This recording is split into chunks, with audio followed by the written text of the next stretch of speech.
Hello mga ka-everyone, ayan, nandito naman ako para ihatid sa inyo ang ating lulutuin ngayong ulam. Ito nga pala ang seashells. Actually guys, variety ito ng seashells na hindi ko alam kung ano ang pangalan. Pero ganun pa man, I believe na mayaman ito sa iron. Okay, iron ba? Iodine pala, sorry. Iodine. Okay, so good sa mga taong merong karamdaman sa kulang sa ano to tawag dito?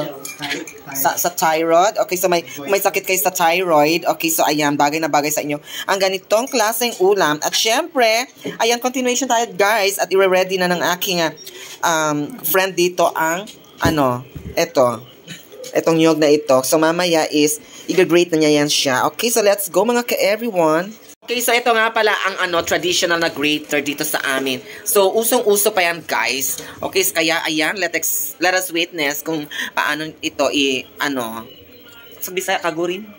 Ikagod.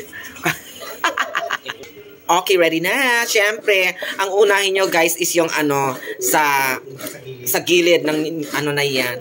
Yung nyog na yan. Huwag muna sa gitna para at least mga ka-everyone, mag-grate talaga lahat ng part ng na yan, nyog na yan. Okay, so, abangan natin guys hanggang matapos niya ito i-grate. Okay, thank you. Okay, so habang prepare lahat ng mga ingredients, syempre, ang yung pag-grate, ngayon is i-ready ng ating kasamahan dito ang paano gumawa ng apoy. Okay, so, very traditional ang ating ngayon, ang ating lulutuan ng ating ulam kasi mahal ang gasol, mahal ang gas, kaya ayan, dito muna tayo sa mura. Okay, so ito nga pala, bale yung gagamitan natin is charcoal. Mura pa yan dito sa amin, kaya ito muna ang anong tawag nito, yung gagamitin namin para panggatong. Ayan, so pinapaypayan na yan para mamaya, ready na talaga. Okay, so ayan mga ka-everyone, tayo ay muna ng ating sili. Okay, so lagyan muna natin siya ng asin, tapos lagyan natin ng sili. Ampo muna glam no, kaya kasi okay lang yan. Na muna awaon. Ready na yan. Amulangas din. Iubos na lahat? Oo. Sige na. Shoot na.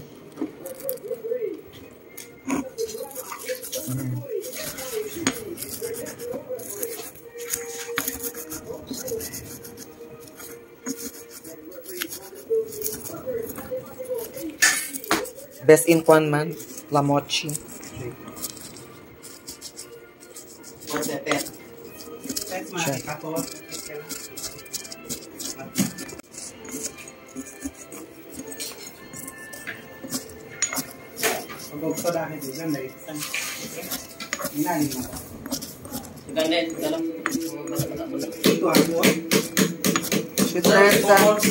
Ha?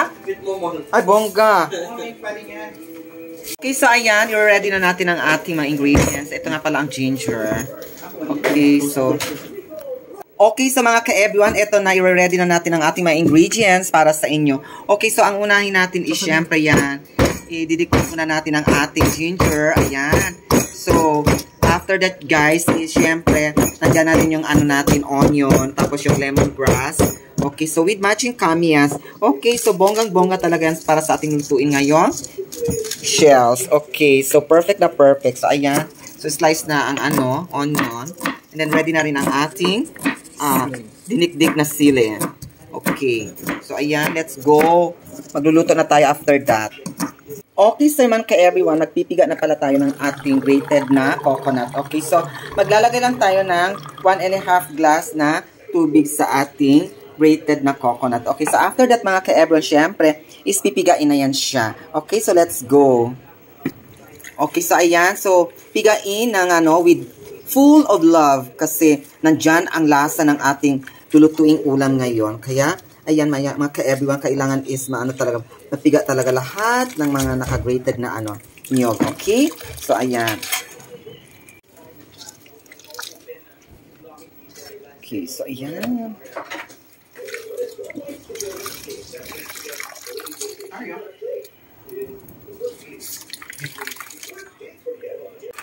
Okay, so ayan, para hindi sasama yung mga grated na coconut dyan, syempre, yan, sasalain natin yan. Okay. So, perfect na ulam.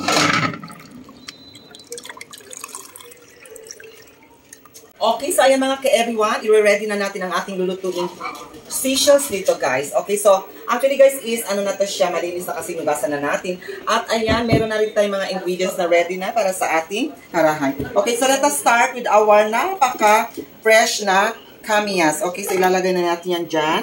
So, isa-isahin nyo yan siya guys. Tapos, pag nailagay nyo na lahat ng inyong kamyas, ilagay na natin ang ating lemongrass.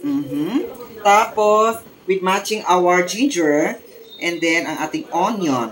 So, meron na rin tayong nadikdik dito na sili, pero ito mamaya na to. Ayan. So, next is, maglalagay na tayo ng ating magic syrup na magpapasarap sa ating ulam ngayon. Okay, so, ibudbod na yan lahat. Tapos, ito naman guys is, sodium chloride or table salt. Konti lang guys ang ilagay nyo kasi itong shell natin, seashells natin is maalat na siya. So, kailangan hindi masyadong marami ang natin, ilagay natin. Okay, so, and then meron din tayo dito yung secret seasoning. Okay, so mamaya na yan. So, next is, ilalagay na natin tong ating seashells. Okay. Yan. So, ang daming nakadikit na mga seashells dito. Yan. Okay, so next is, nasaan yung gata natin? Okay, so ayan. So, ibuhos na ang ating gata with love. Ayan, oh, diba? Perfect na perfect yan, guys. So, ayan. So, next is, eto guys, itong sili natin, itong chili is mamaya na lang pag kumulo na yung natin, okay? So, let's go na sa ating paglutuan. Let's go. Samahan nyo ako, mga ka-everyone. Right. Madilim. Come. Here. Ayan. Okay, so wait lang natin siya guys na kumulo. And after that, pag kumulo na siya, tapos tikman natin kung okay na luto na ba yung seashell natin. Okay, so let's go. Mag-antay na lang tayo kung maluto na. Ayan mga ka-everyone, kumukulo na ang ating niluluto ngayon. So ang gagawin natin is syempre, hukay-hukayin natin yan para ma-distribute talaga ang lasa ng ating gata sa ating seashell. At syempre, para maluto rin yung yung nasa taas. Okay, so ayan. So wow, perfect na perfect guys. Naaamoy ko na ang ating niluluto ngayon. At ayan, tingnan nyo guys, itong kamyas is napakasarap guys. Nagko-complement talaga ang amoy ng gata tapos sa sa ating kamyas. Okay, so ayan, so pakuluan pa natin ulit siya guys kasi kulang pa to. So ang gagawin natin is takpan natin siya. So mga ka-everyone, tayo ay maglalagay na natin chili dito sa ating niluluto. Okay, so para mas usable talaga yung chili natin, isilagay natin dito ang gata. Okay, so after that is mix natin mga ka-everyone. Ayan. Tapos ibuhos natin siya. Okay? Oh. So medyo may laman pa yung natin, mortar and pestle. Okay, so ayan. So, next is maglalagay na tayo ng ating special na seasoning. Okay, so magtataktak na tayo ng ating seasoning. Yan. And then is halo-halo na tayo, guys. Maghahalo na tayo ng ating yung seashell.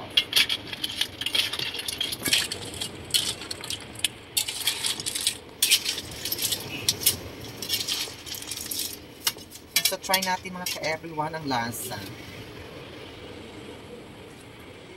Delicious. Maanghang. Stop mo na. Mga ka-everyone, luto na ang ating seashells. Buksan na natin. Oh, ang bango. Okay, so ayan, ready na guys. So, atin na siyang i-transfer kasi luto na. Let's go. Samahan nyo ako sa kusina. Dahil din mo menu. Ayan. Dito? Okay, so in 5, 4, 3, 2, 1. Oh, ayan na ang ating ginataang seashells. Para yan sa inyo mga ka-everyone. Kaya, mga ka-everyone, after this is magmumukbang tayo with our seashells. Kaya eto po, si Roderick O. Mariano, proud, subana ng Barangay Malaya, na palaging nagsasabi, masaya, maganda ang buhay pag meron tayong hanap buhay. Malongas go, bisog lang yun.